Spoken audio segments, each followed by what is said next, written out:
There we go. So I entitled this Against All Odds. Yes. Now, we know throughout history, there's been many people and armies and everything that have experienced victories against all odds. So, Especially Israel. and like Brother Brian said, especially Israel, and that's true. And we'll get there. But against all odds. And so I wanted to mention our very own American President, George Washington. Before he was president, when he was the leader of the Continental Army. And George Washington, when he had his militia, he was fighting against the strongest military power on the face of the earth at that time, the British Army. Right. And not only the British Army, but all the mercenaries that the British had hired, like the Germans, to come and fight on their side. And so these were very well-trained soldiers that he's fighting against the biggest army, the most powerful army in the world. Now, George Washington had this little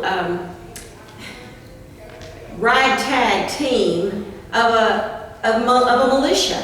Right. Just American, well, they weren't even American at the time, but colonial men that were not trained well. They weren't trained at all. Right. They were just ordinary farmers and guys that joined up with Washington because they believed in his cause and Many were pretty. didn't like the tyranny that they were under, but they were a ragtag team with no training, no military training like who they were going against. And so George Washington was leading them and frankly, in the beginning, was losing. But on December the 25th, 1776, and they were losing, in the middle of the winter in Delaware, George Washington developed a plan to cross the Delaware River. We've all seen the image of him in the boat with the men crossing the Delaware River.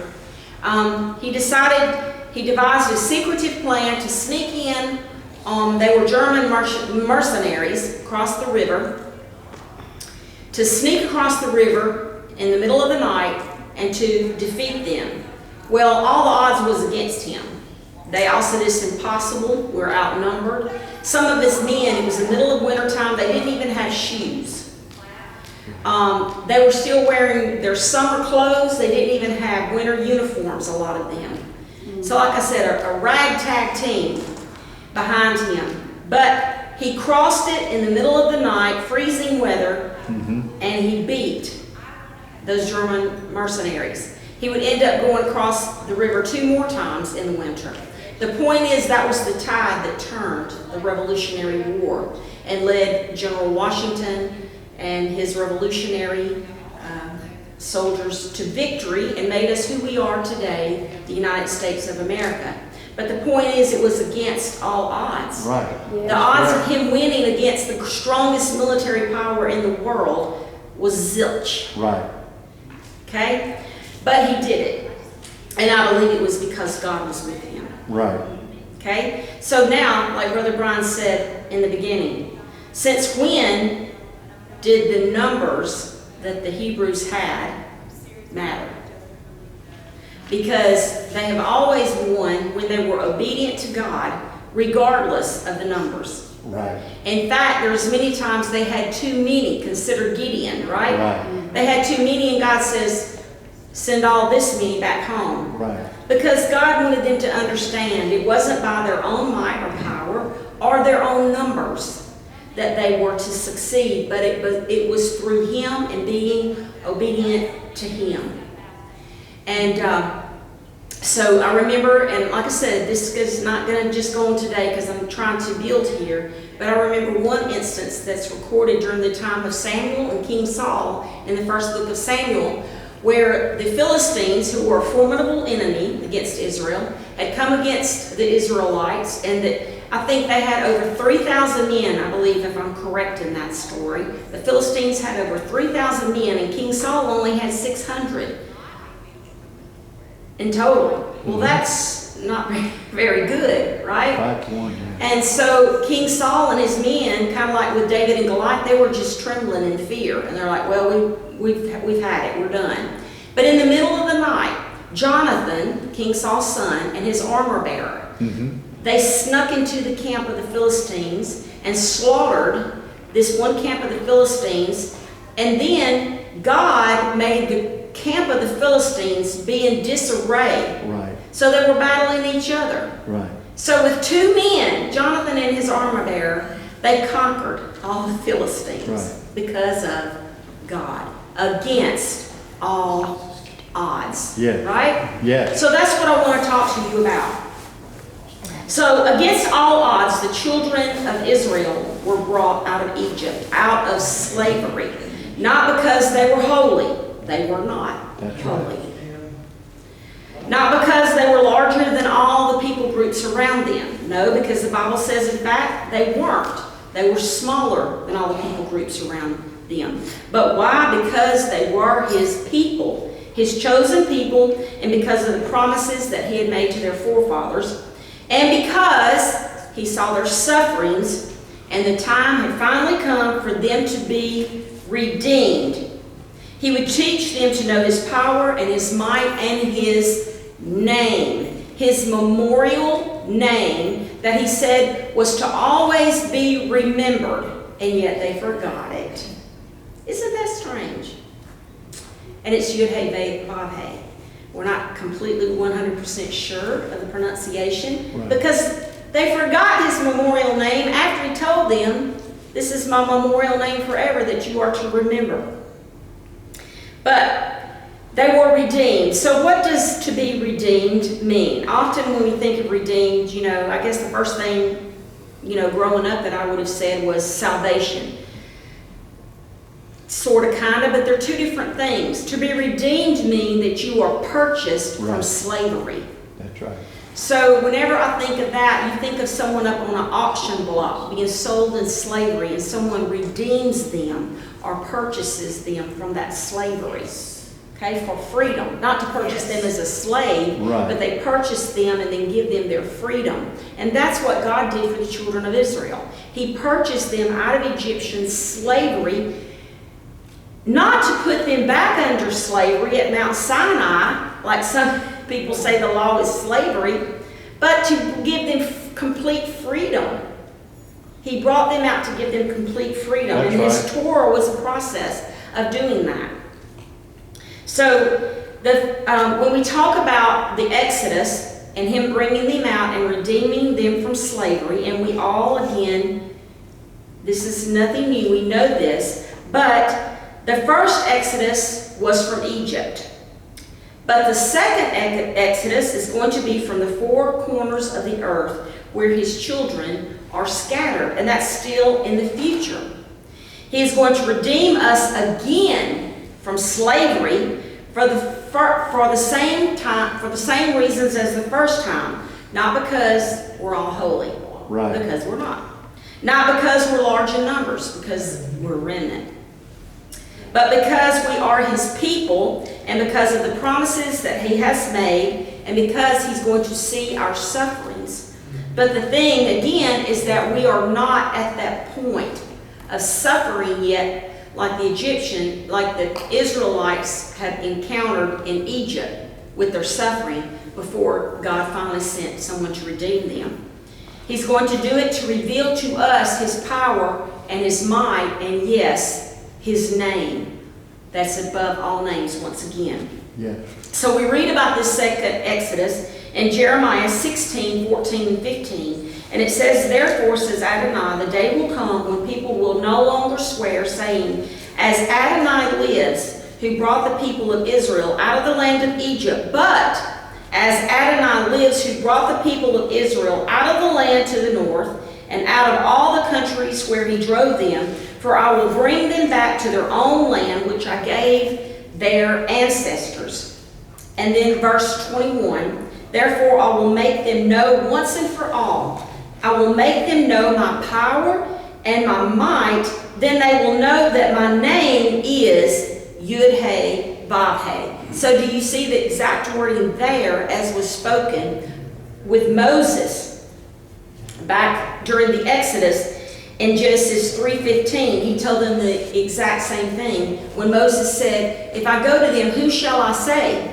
is sending me. And he said, instruct them, I am that I am, or Yud-Heh-Vav-Heh is the one that's bringing them out. So, against all odds, if we are to know what the world will look like before the second Exodus takes place, then I believe we should go back and look more closely at what it was like for the Israelites in Egypt before they were taken out. Now, I know this is a story that we're all familiar with, Right. okay? But there's, again, just a few things here that I feel like the Lord kind of, you can know something, but then when the Lord kind of puts emphasis on it with you, it has more meaning. Yes. Right? Yes. We all know that. So I want to go back and I want to bring take a closer look at exactly what it might have been like before they were finally redeemed and how they got to that point of being redeemed and compare it to us today. So, point number one, similarity. Let's begin in the very beginning. Let's begin in Exodus 1 and 8. Okay? And it says in Exodus 1 and 8, there arose a king, which would be a Pharaoh, over Egypt that did not know Joseph. Now, that does not mean that this Pharaoh actually did not know about the Pharaoh or pharaohs that ruled before him.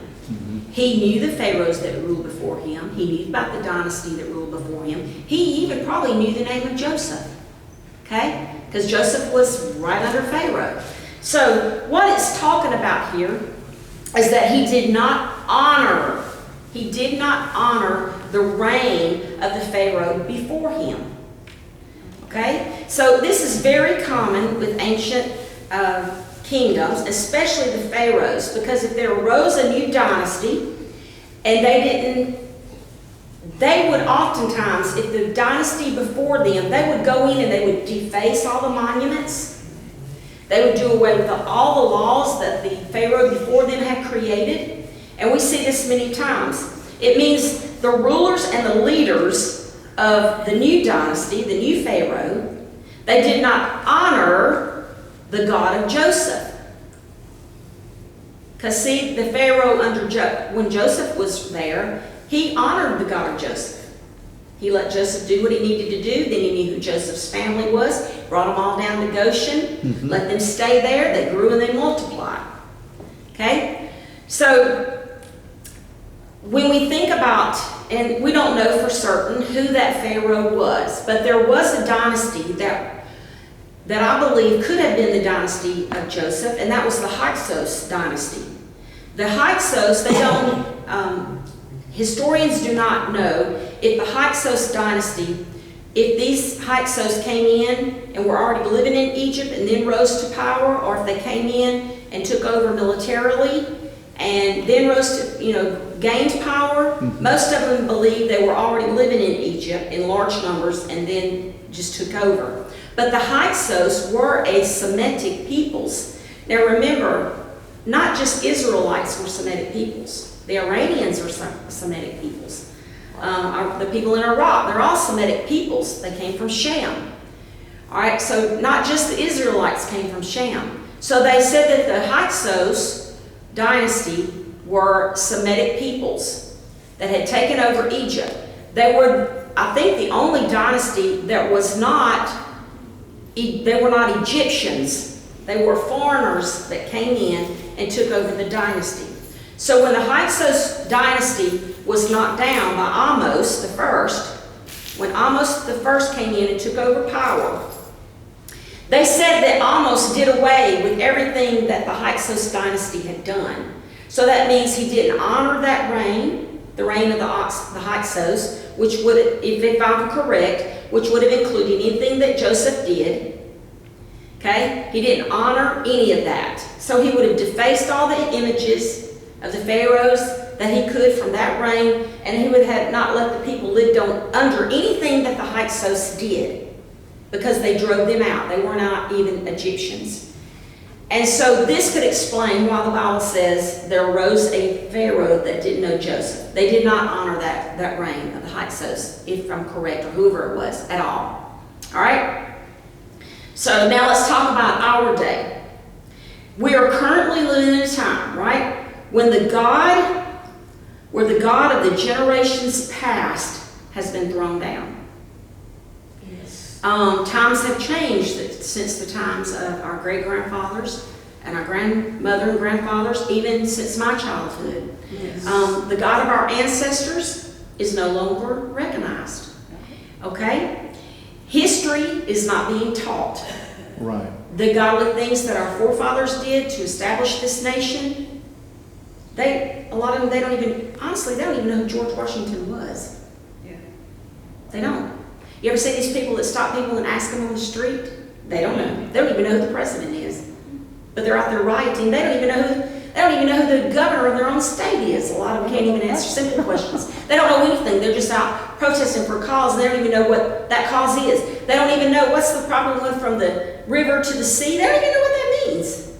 But they're out there, from the river to the sea, from the river. They don't even know what that means. They're being paid to do that. They're being paid. Yeah. Okay? So, the God of our ancestors are not being recognized. Other ideas that our forefathers criticized and condemned, like Marxism, Islam, socialism, communism, all of these things that the Christian nations used to shun, now it's everywhere. Now it's being accepted. And now the Democratic Party is all about those things. Mm-hmm. And do you know that the Johnson Act has now been knocked down? So you know that a preacher prior could not stand up here and Talk about politics. or say that they were for one particular candidate, endorse a politician. Although the liberals did. Although the liberals never got in trouble. But now that's been done away with. They're saying that pastors can now endorse political candidates. Anyway, I just thought I'd throw that in there. But, in fact, some of our Unless early... he's an election commissioner. Yeah, then you couldn't. I'll agree with that. In fact, some of our early American fathers warned against Islam in their writings because they had already encountered it and they knew how violent that it was by nature. All right, so there is already a falling away. There's a falling away of people going to church or synagogue. Yeah. There's more mosques being built, Yes. and churches are closing their doors, and synagogues are closing their doors. If you cannot look around, not just in America, but in every Christian nation that used to send out Christian missionaries, Europe, they are falling. Yes. So that's point number 2, similarity, is assimilation and falling away. So in Egypt, the children of Israel assimilated with the Egyptians. Now, I know you might say, oh, no, they lived in Goshen, and they kept themselves separate. No, they didn't. They did live in Goshen, but they also assimilated. Now, I'm sure that just like today, there was a faithful remnant. There always is. Right. But as a people group, they did assimilate. This is plain as day in Scripture. They had even assimilated in Babylon. And when they come back from Babylon, they brought back a lot of that pagan mess that they had in Babylon. Even the rabbis in the Midrash, Vayikra Rabbah and Shir HaShirim Rabbah, even the rabbis in the Midrash state that they acted as their neighbors. So the people in Egypt, I'm talking about the Israelites in Egypt, they retained a visible trace of their ancestry to Jacob. In particular to a personal connection to Yud-Heh-Vav-Heh, and their destiny and their covenantal promises, the destiny and covenantal promises that were made, but they adopted a lot of the pagan practices that were around them, and they carried them throughout the wilderness.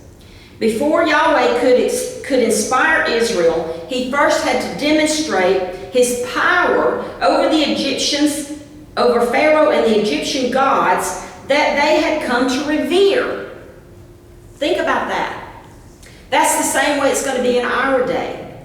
We're going to get to that to just a minute. So I would venture to say that no doubt the Israelites had household gods in their homes in Goshen. Now, I don't know why we should find that, shocking, because even Jacob, on his way back from Laban's house, he had to tell them to put away the household gods from among you. He took them and he buried them. We know about Rachel taking her daddy's household gods.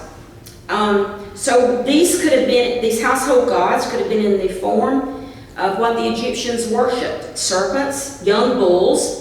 Notice how they reverted back to a young calf at Mount Sinai, because this is something that the Egyptians worshipped.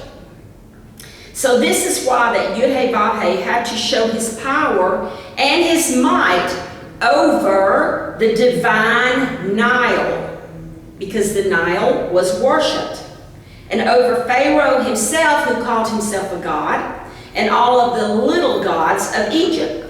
The 10 plagues were intended to humiliate Pharaoh and all the little gods of Egypt, because they had learned to revere these things. And the only way that God was going to prove himself and who he was and his name was to show his power over these gods of Egypt. Also, they probably believed in goat demons, and some probably even sacrificed to these goat demons. And why do I say that? Well, when Moses is giving instructions to them when they get out into the wilderness, here's what he says in Leviticus 17:7. They are no longer, well, if they are no longer, that means they must have been doing it, right? They are no longer to offer their sacrifices to the goat demons, after which they played the prostitute. This will be a statute forever to them throughout their generations. So we even find them still honoring goat demons and calves under Rehoboam in 2 Chronicles 11:15. Rehoboam had appointed for himself Kohanim, or priests, for the high places and for the images of goat demons and calves that he had made. All right, so we find that the Israelites quickly and repeatedly converted back to the pre-Exodus practices while they were in the wilderness. Figured they done that after them had those golden calves. Jeroboam. They did, but now I'm going back to the Exodus. But when they were in the wilderness for those 40 years, they were constantly reverting back to idolatry. Yes. Yeah. And that's because it was embedded in them. Here's the other thing. They liked and they were comfortable being in Egypt. They had gained, praise and honor under Joseph. They had grown and multiplied, and they were comfortable living in Egypt. This was not going to change unless something came about that caused it to change. Okay? Sometimes we often, maybe y'all don't, but I think you will when I give some examples, and you can probably apply it to certain things in your lives. We often feel discomfort when our beliefs and our actions don't line up. There's a word for that. It's called cognitive dissonance. And it's the mental discomfort that results from holding two conflicting beliefs, values, or attitudes. For example, you can believe that you want to be healthy, but you don't put it into action because you don't exercise and you don't eat right, even though you know you should. So this is what I'm talking about. This is cognitive dissonance. It's believing one thing and knowing what you should do and hold to, but not doing it. Okay? Another example, you can believe that drinking too much and smoking is a sin, but do it anyway. Right. Okay? So that's kind of where the Israelites were in Egypt. They held to the belief of one God, Yud-Heh-Vav-Heh, okay? They believed they had promises and were under covenant to that God, going back to Abraham, Isaac, and Jacob. But they didn't practice everything that they were supposed to practice. Look, we are the same way. Yes, we are. Okay, Christians as a whole, even Jews, you have Reformed Jews, you have ultra-Orthodox, you have Orthodox, you have conservative. Why? It's just like the denominations within the Christian churches, right? Right. Some hold to a more strict adherence and some all watered down. Right. That's basically what Reformed Judaism, that's basically what a lot of denominations within Christianity are. And what is that? That is cognitive dissonance. It is, I believe, but I'm not going to practice. Or I can't. I make excuses for why I can't practice. And then finally, throughout the generations, like I said last week, or have said in the past, if you repeat a lie long enough, it becomes a truth to the next generations. Yeah. And that's why we've inherited lies from our fathers. Right? So we make excuses when these things with our beliefs and our actions don't line up. And that's how we become a watered down people group. And that's the way that they were in Egypt, and that's why God had to show his great might and his name. In Malachi, now, Malachi was the last prophet that is written about in the Older Covenant. And remember, Malachi wrote long after the coming out of Egypt. He wrote after the coming back from Babylon. Even in Malachi, what had they done? They had reverted back to impure practices. All right, I just want to read just a couple of verses from Malachi. Malachi gives stern warnings, but then he also gives promises. But in Malachi chapter 1, and I'm just going to read 6 and 7, he says, a son honors his father, and a servant his master. If then I be a father, where's my honor? And if I be a master, where's my fear? Says Yahweh of hosts unto you, O priests that despise my name. And you say, where have we despised your name? See, that's that belief and actions not lining up. Y'all see that? Yeah. You offer polluted bread upon my altar, and you say, wherein have we polluted you? In that you say the table of Yahweh is contemptible. So they should have known it was wrong, and probably did know that it was wrong to offer blemished animals, and for the people to bring their blind and their blemished animals to the priest. Okay? But they did it anyway. And that's exactly where we are, and that's why we have got to be redeemed from slavery. Yes. Just like they were. So there's an assimilation that went on with the Israelites in Egypt. We also have assimilated to the world around us. Yes, we have. Some more than others. And if we were to go back, way back, we would find that most of us are watered down from what our ancestors practiced. Right. You know what I'm saying? We have assimilated, and God is calling us to be holy, holier. And not only that, but just as the Israelites had become comfortable in Egypt, we've become comfortable here. We really like our lives here. And you know what? That's not going to change until the same thing happens to us that happened to them.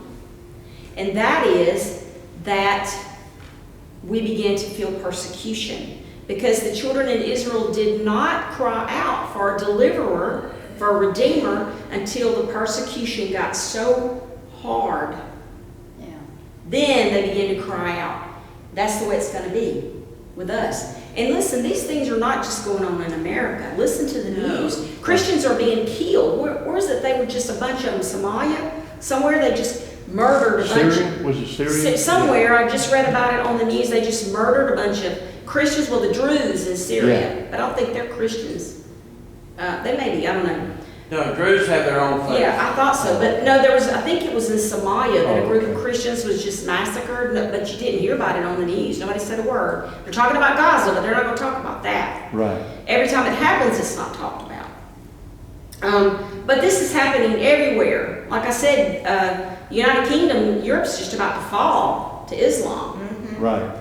And so it's happening everywhere. So we're happy living in this world, and this is going to have to change for us before Messiah will come. Because the Bible even says that Yeshua said to them, "You will not see me again until you cry out, Baruch haba b'shem Adonai," or "Blessed is he who comes in the name of Yud-Heh-Vav-Heh." And what is he saying? It's because the persecution is going to get so hard that just like the Israelites in Egypt, we will begin to say, "We need a Redeemer. Please come, Lord. Come and redeem us from this." I'm already saying that. Mm-hmm. Me too. And nobody's threatening my life. But it's just looking at the corruption that's around me. I'm tired of it. I'm crying out every day, please, please, Yeshua, just come. Just come and redeem us from this. So, when he does return, he's going to crush every entity that stands against him. So what exactly is assimilation? It is a falling away, or apostasy. We've already talked about that way before. Apostasy is a falling away from the truth. And in 2 Thessalonians 2:1-3, the Apostle Paul says, "But in connection with the coming of our Lord Yeshua the Messiah and our gathering together to meet him, we ask you, brothers, not to be easily shaken in your thinking or anxious because of a spirit or a spoken message or a letter supposedly from us claiming that the day of the Lord has already come. Don't let anyone deceive you in any way, for the day will not come until after the apostasy or the falling away has come and the man who separates himself from Torah has been revealed, the one destined for doom." So apostasy means departing from the truth. We see that. We are already departing from the truth. Yes, we are. Did not Yeshua say in Luke 18:8, "But when the Son of Man comes, will he find faith on the earth at all?" And what about Matthew 24:24, where he says, "There will arise false messiahs and false prophets, and shall show great signs and wonders, so as to lead astray, if possible, even the elect." Right. I dare say that they outnumber the true 10-1, Who does? the false prophets. Oh, they do outnumber the true. And that's what I was going to say. If he says that even the very elect could be led astray, that tells you how deceptive they are. And it says they're doing signs and wonders. Think about that. Now, I don't do great signs and wonders. I never have. And I don't think anybody in this room I'm looking at has ever done great signs and wonders. But as we get closer to the end, I think we will begin to do, or not do, well, I think we will do great signs and wonders, but I think we will see more deceptive great signs and wonders, because it's spoken about in Revelation. It says that they will do great Well, signs it's and so wonders. confusing that won't nobody know the difference.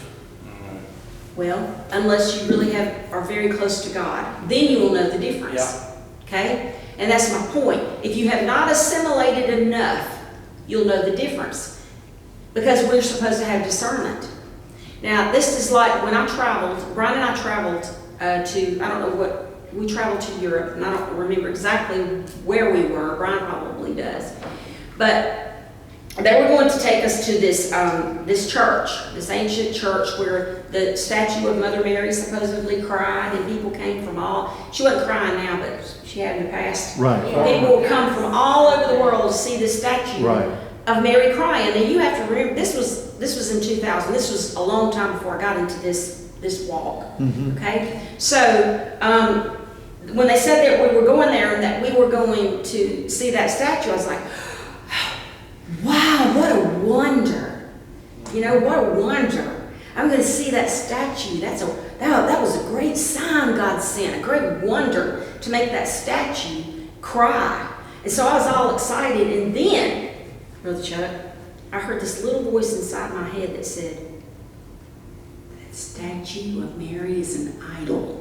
And I would never make an idol cry. Not me, but Satan. Right. And then I was like, no, I don't want to go there. Let's go with this other group. Let's do this other thing. I didn't care about seeing that anymore. Because God does not alter his word. Right. He's not going to do a great sign and wonder with an idol that makes people flock to that idol. Right. Right.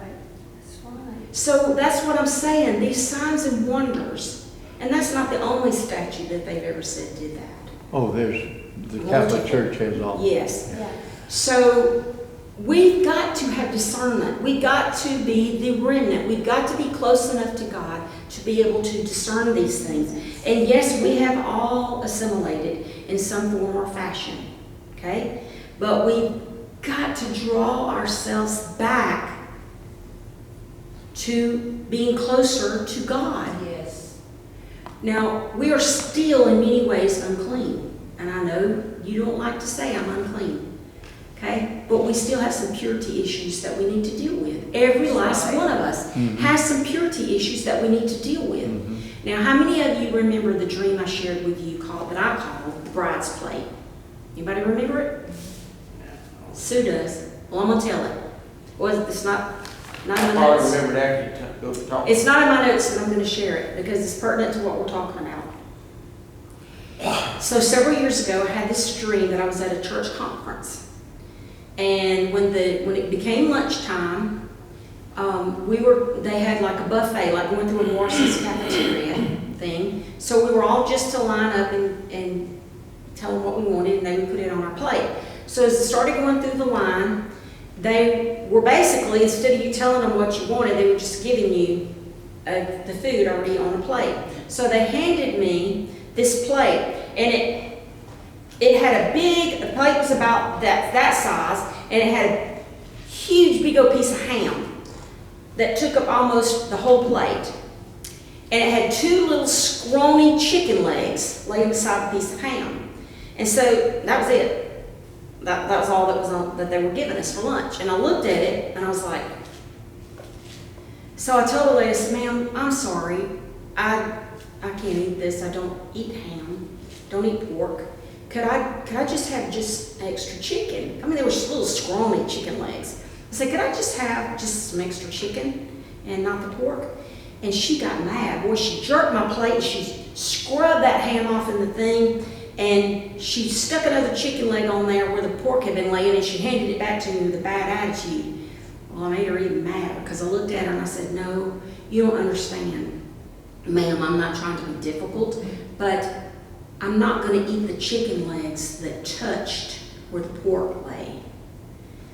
And she just, like you could tell, she wanted to jump across and just beat me up, right?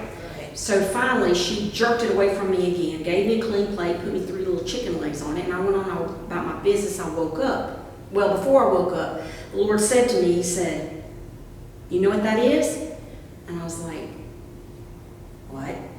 And he said, the bride's plate. And I was The like, what? the bride's plate. And I was like, the bride's plate? And he said, that's the way my bride looks. She's 3/4 ham and 2 little skinny 1/4 chicken that's clean. He was comparing it to food. But so he did with Peter, didn't he? Yes. And he said, that's the way that my bride looks. And he said, they are not only unclean, but they don't mind touching those things that are unclean. And he said, my bride has got to make herself ready. And then I woke up. And I was like, oh, wow. That's called assimilation. That's where we've been. We've inherited lies that have become truth. And while we are trying to shed those layers, we still have some purity issues. All right, and I believe that those, so in saying that, these purity issues that we have are going to, for those that are the remnant, as the birth pains get stronger, birth pains of Messiah get stronger, those that are really the remnant are going to clean themselves up more because the bride is to make herself ready. So these 2 points alone, combining a Pharaoh that knew not Joseph, along with an apostasy or a falling away, okay, that's a bad combination. That puts the world in a bad situation. Good can't possibly come from that. So the Israelites were there and we are there. So what's still left to come? All right. So I only got a couple of minutes according to my watch. So I'm not going to go into the next one because I'm not going to have time to finish it. So there's going to be quite a few. Trust me. We're going to go through the whole Exodus and a lot. We're going to look at the 3 signs of Moses that he was told. Also, we're going to look at those 3 signs of Moses, which were, let's see, the first one was throwing the stick down and it becoming a serpent. And the second one was him putting his hand in his coat, pulling it out, and it was withered, putting it back in, pulling it out, and it was whole, and then taking water from the Nile, pouring it out on the ground, and it became blood. Now, God told him, okay, that if they don't believe, when you say Yud-Heh-Vav-Heh sent you, if the elders of Israel don't believe, show them these 3 signs. And when you show them these 3 signs, they'll believe. Okay? What was it about those 3 signs that made them believe, and how does that relate to us today? Okay? So that's just one of the things we're going to talk about. But we're going to go through all that. We're going to try to make comparisons with the first Exodus as compared to the greater Exodus. So God bless you. Amen. Yeah.